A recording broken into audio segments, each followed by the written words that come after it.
Je suis ici dans un forum associatif, comme il y en a ce week-end partout en France, dans nos communes, et en particulier ici à Saint-Étienne.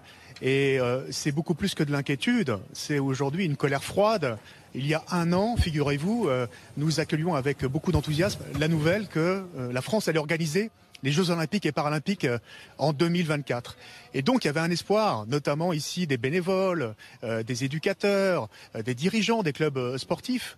On allait développer la pratique sportive. Il y avait des objectifs ambitieux que vous avez rappelés, d'augmenter le nombre de médailles pour les sportifs français. Et depuis un an, les décisions de ce gouvernement ne donnent pas les moyens de cette ambition, surtout sur le plan financier. Baisse du budget, baisse des contrats aidés, 80% en 4 ans. C'est pourtant des aides précieuses pour les clubs pour accueillir les nouveaux licenciés dans les tâches administratives.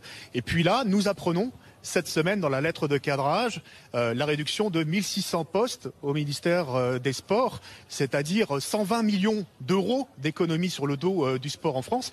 Il faut savoir que ce sont les conseillers techniques et sportifs, ceux qui sont dans les territoires auprès des fédérations, des clubs, qui viennent les assister.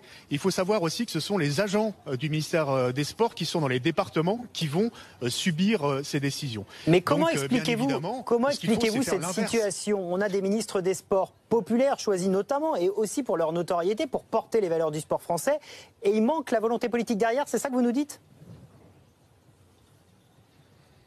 Oui, tout à fait. D'abord parce que le mouvement sportif aujourd'hui va se battre, mais il y a aussi un manque de poids politique aujourd'hui du sport dans ce pays. Et les ministres successifs, Laura Flessel en tout cas, et on le voit bien maintenant avec Roxana Maracineanu, il y a une difficulté à pouvoir peser face à Bercy et face, je dirais aussi, à une politique qui veut instiller le libéralisme dans le sport, c'est-à-dire faire des économies, faire toujours plus, mais avec moins de moyens financiers. Ça ne marche pas comme ça. Il faut une loi de programmation pour les prochaines années, augmenter les financements plutôt que les baisser, comme ça a été le cas pendant cette première année. Et là, il faut vraiment qu'il y ait une réaction des pouvoirs publics, car nous allons dans le mur, et notamment ici les bénévoles, et ceux qui sont dans les clubs, dans nos territoires, qui sont ceux qui font aussi les champions et qui font le très haut niveau, c'est eux qui pâtissent de cette situation. Alors, on parle de 1600 postes de conseillers techniques qui seraient supprimés. Quelles conséquences concrètes, notamment pour le sport amateur? Quelles conséquences pour les fédérations, pour les clubs sportifs? Les conseillers techniques et sportifs sont aujourd'hui financés par l'État, 120 millions d'euros, et sont placés auprès des ligues dans les régions, auprès des comités départementaux, mais aussi auprès des clubs pour aller les conseiller, pour aller développer les activités et permettre aux clubs aussi de pouvoir accueillir plus de licenciés. Mais ils ont aussi des tâches, notamment d'encadrement pour les sportifs de haut niveau.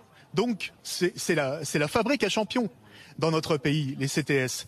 Et c'est ça qui est très important. Et là, on va s'attaquer vraiment au cœur de ce qu'est le modèle sportif français, qui fait que des clubs de base jusqu'au très haut niveau mondial, comme la Coupe du Monde, on l'a vu cet été, ou par exemple notre équipe de handball, il y a des conseillers techniques, il y a des moyens humains, il y a des formateurs qui font que nous avons d'excellents résultats. On est en train de casser ce modèle et c'est extrêmement grave.